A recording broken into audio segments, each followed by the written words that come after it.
धर्म प्रेम में ही है, अनुष्ठानों में नहीं, और वो भी हार्दिक प्रेम जो शुद्ध तथा निष्कपट हो। यदि मनुष्य शरीर तथा मन दोनों से शुद्ध नहीं है तो उसका मंदिर में जाकर शिवोपासना करना व्यर्थ ही है।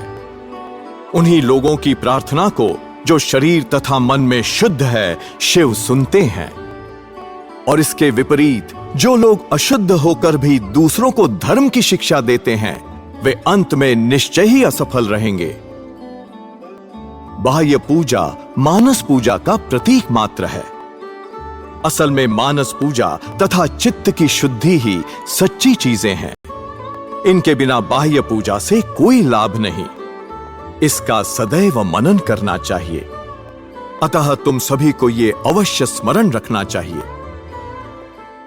आजकल कलयुग में लोगों का इतना अधिक मानसिक पतन हो गया है कि वे ये समझ बैठे हैं कि वे चाहे जितना भी पाप करते रहें, परंतु उसके बाद यदि वे किसी पुण्य तीर्थ में चले जाएं, तो उनके सारे पाप नष्ट हो जाएंगे।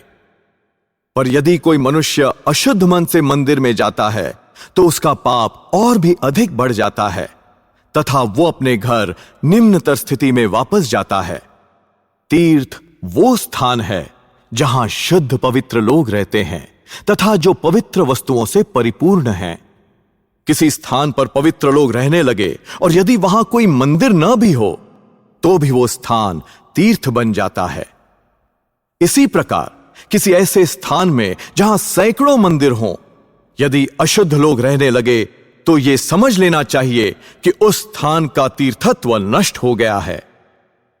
अतएव किसी तीर्थ स्थान में रहना भी बड़ा कठिन काम है, क्योंकि यदि किसी साधारण स्थान पर कोई पाप किया जाता है तो उससे तो छुटकारा सरलता से हो सकता है, परंतु किसी तीर्थ स्थान में किया हुआ पाप कभी भी दूर नहीं किया जा सकता। समस्त उपासनाओं का यही धर्म है कि मनुष्य शुद्ध रहे तथा दूसरों के प्रति सदैव भला करे। वो मनुष्य जो शिव को निर्धन, दुर्बल तथा रुग्ण व्यक्ति में भी देखता है, वही सचमुच शिव की उपासना करता है। परंतु यदि वो उन्हें केवल मूर्ति में ही देखता है तो कहा जा सकता है कि उसकी उपासना अभी नितांत प्रारंभिक ही है।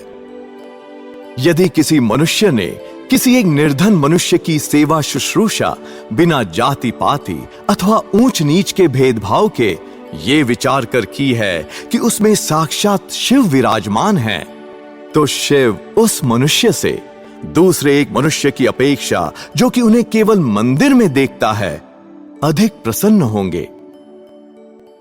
एक धनी व्यक्ति का एक बगीचा था जिसमें 2 माली काम करते थे।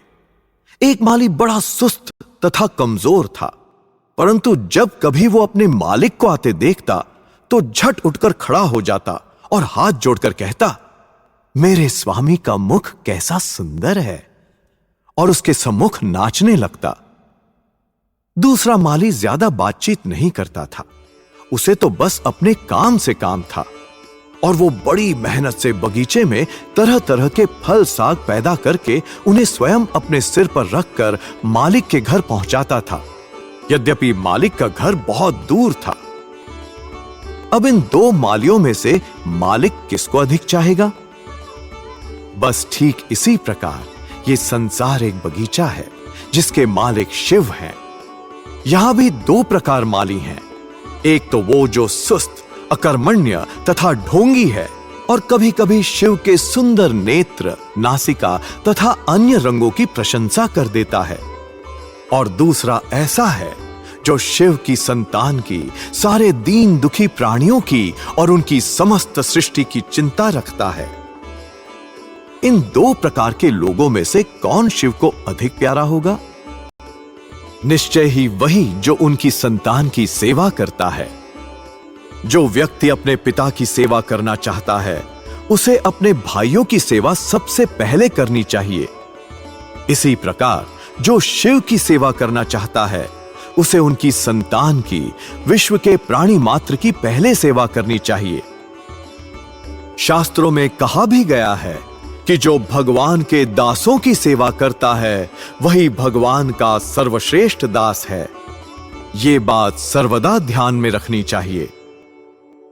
मैं ये फिर कह देता हूं कि तुम्हें स्वयं शुद्ध रहना चाहिए, तथा यदि कोई तुम्हारे पास सहायतार्थ आए तो जितना तुमसे बन सके उतनी उसकी सेवा अवश्य करनी चाहिए।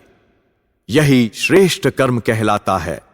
इसी श्रेष्ठ कर्म की शक्ति से तुम्हारा चित्त शुद्ध हो जाएगा और फिर शिव, जो प्रत्येक हृदय में वास करते हैं, प्रकट हो जाएंगे। प्रत्येक हृदय में उनका वास है। ये यूं समझ लो कि यदि शीशे पर धूल पड़ी है तो उसमें हम अपना प्रतिबिंब नहीं देख सकते।